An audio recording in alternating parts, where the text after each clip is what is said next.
தவமே ஜெயம் நேயர்களுக்கு வணக்கம். பறவைகள் பறப்பது தங்கள் இயற்கையில் என்று பறவைகள் நினைக்கலாம். ஆனால் காற்றில்லாமல் தன் இறக்கைகளை அசைத்து என்ன பயன்? காற்றில்லாமல் பறவைகளால் எப்படி பறக்க முடியாதோ அதுபோல உன் செயல்களால் தான் எல்லாம் நடக்கிறது என்று நினைக்காது. காற்றின் உதவி இல்லாமல் உன்னால் ஒன்றும் செய்ய முடியாது. ஏதோ ஒரு துணை கொண்டுதான் எந்த பொருளும் உருவாகும், செயல்படும். நீங்கள் தனிச்சையாக எதையும் செய்ய முடியாது. நான் செய்தேன் என்று எதையும் கூறாதீர்கள். நமக்கு அறிவுரை கூற முனைவோருக்கு நாம் அறிவுரை கூற முடியாது. அதை அவர்கள் எடுத்துக்கொள்ளவும் மாட்டார்கள். உங்கள் சிற்றறிவுக்கு சிற்றறிவான சீமாரை ஓரமாக வைத்துவிட்டு உள்ளே பணிந்து வாருங்கள். கேட்காமலே எல்லாம் கிடைக்கும். உங்கள் ஆணவத்தால் எதையும் வாங்க முடியாது. எந்த ஞானமும் கிடைக்காது. உங்கள் ஆணவத்தால் உங்கள் வாழ்க்கை தான் வீணாகும். சிவசக்தி தத்துவமே அதுதான். ஒன்றோடு ஒன்று இணைந்தால்தான் ஒன்று செயல்படும்.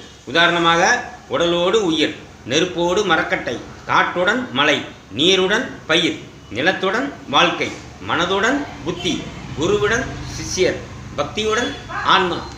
பறவைகள் கூட்டில் வாழும் காலம் சிறிதே. அதுபோல நீயும் உன் தேக கூட்டில் வாழும் காலம் சிறிதே. வேலை முடிந்தவன் கூட்டை விட்டு பறவை பறந்து விடுவது போல் உன் காலம் முடிந்தவுடன் நீயும் உன் கூட்டை விட்டு போய்விடுவாய். அதனால் இந்த தேகத்தை வளர்க்க உதவும் உணவுக்காக வீட்டில் சண்டையிடாதே. கிடைப்பதை சாப்பிடு. விருப்பம் இல்லையால் உண்ணாமல் சென்று விடு. வீண் விவாதம் வேண்டாம். உனக்கு வேண்டிய உணவை நீ வெளியே தேடிக்கொள்வாய். பறவையைப் போல் சித்தர்கள் எப்படி துன்பத்தை போக்கினார்கள் என்று தெரியுமா?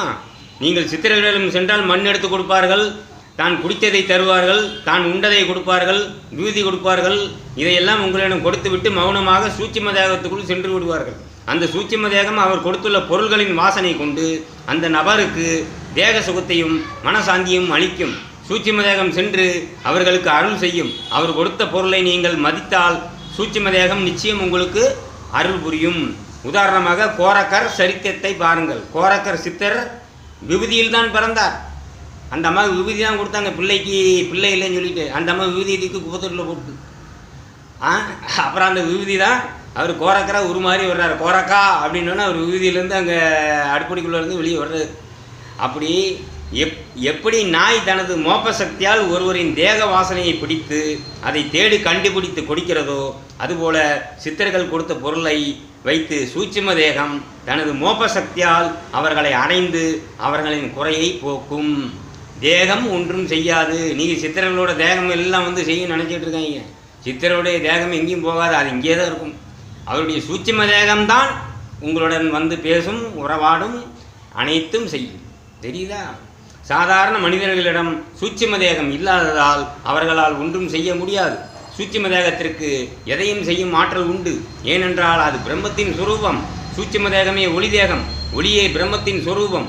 தாய் தந்தையருக்கு பிறப்பது முன் செய்த வினை, மனைவி அல்லது பிள்ளைகள் பிறப்பது பின் செய்த வினை. தர்மத்தின் பயன் கிடப்பது முன்வினை பின்வினை தர்மம். இந்த மூன்றின் கலவையால் தான் நம் பாத்திரம், நம் விதை தர்மப்படி நடந்தால்தான் குரு கிடப்பான். தர்மம் என்றால் காசு போடுவது, சாதம் இடுவதல்ல. தர்மப்படி நட என்று கூறுகிறார்கள். அப்படி என்றால் என்ன அர்த்தம்? ஒழுக்கம், மன தூய்மை, பொறாமை கொள்ளாமை, ஆசை இல்லாமை, சராசை போல நடுநிலையில் இருப்பது தான் தர்மப்படி நடப்பது. ஒரு மரத்தின் விதை முன் செய்த வினை அதன் பயனாக மாமரமோ தென்னமரமாகவோ வரும். பின்வினை அதன் பூக்கள், காய்கள், கனிகள். இறைவனுக்கு அந்த பூக்களை சாற்றுதல், காய்கனிகளை ஜீவராசிகள் உண்பதால் அதன் பயனாக அந்த மரத்திற்கு அது தர்மமாக சேரும். இப்படியாக அது தன் ஏழு பிறப்பை முழுமையடையும். நீங்கள் சிறந்தவர் என்பதை மற்றவர்களுக்கு நிரூபிப்பது அவசியம் என்று. ஏனென்றில் நம்மை விட சிறந்தவர் யாரும் இருக்கக்கூடாது என்றே பலரும் நினைக்கிறார்கள். இது இயல்புதான். ஓட்டப்பந்தயத்தில் நாம் தான் முதலில் வர வேண்டும் என்று எல்லோரும் நினைப்பார்கள். அடுத்தவர் வரட்டும் என்று யாரும் நினைச்சிட்டு பின்னாடியே உட்காந்துருக்க மாட்டாங்க. நம்ம தான் முதல்ல வரணும் தானே எல்லாரும் ஓடுவாங்க. அதுபோல தான் வாழ்க்கையும். நாம் தான் முன்னேறணும், நாம் தான் முதன்மையாக இருக்கணும் என்று நினைத்து தான் அனைவரும் செயல்படுவார்கள். ஆனால் அதெல்லாம் சித்தர்களுக்கு சமமாகவே எடுப்பார்கள். உங்களால் தான் சமமாக எடுக்க முடியாது. இதுதான் நிலை. சுழுமுனை சுவாசம் எப்படி அறிய வேண்டுமென்றால், சுழுமுனை சுவாசத்தை பிடிக்க ஒரு உபாயம் உண்டு. அமாவாசை அன்று அமாவாசை முடிந்து வளர்பிறை தொடங்கும் நேரம் பார்த்து, அதாவது அமாவாசை முடிவதற்கு முன் அரை மணி நேரம் முன்பாக தியானத்தில் அமர்ந்து விடுங்கள். சுமார் 1 மணி நேரம் தியானத்தில் இருக்கவும். அப்படியே பௌர்ணமி அன்றும் பௌர்ணமி முடிவதற்குள் அரை மணி நேரம் முன்பாக தியானத்தில் அமர்ந்து சுமார் 1 மணி நேரம் இருக்கவும். இப்போது சுழுமணி நாடியை நினைத்து புருவ நெற்றியில் கவனம் வைத்து மனம் எதையும் நினைக்காமல் சதா அந்த பிரம்மத்திலேயே இருக்க. இப்படி சுமார் 6 மாத காலம் இருந்தால் உங்களுக்கு நல்ல நிலை ஏற்படும். ஒவ்வொரு மாதமும் இடைவிடாமல் இதை செய்து வரவும். இதையே நம் தேகத்தில் சூரிய கலையிலிருந்து சந்திரகலைக்கும், சந்திரகலையிலிருந்து சூரிய கலைக்கும் மாற்றி மாற்றி செய்தாலும் பலன் உண்டு. பெயரையும் உடலையும் நீங்கள் என்று எண்ணாதீர்கள். உங்கள் பெயரை போல பலன் உண்டு. உங்கள் உடலின் வடிவம் பல உண்டு. உடலும் பெயரும் நாம் அல்ல, நாம் ஒளி வடிவம், ஒளி தேகம். அதையே சிந்தித்து தியானம் செய்தால் அந்த வடிவை அடையலாம், அதோடு இணையலாம். அதுதான் பிரம்மம்.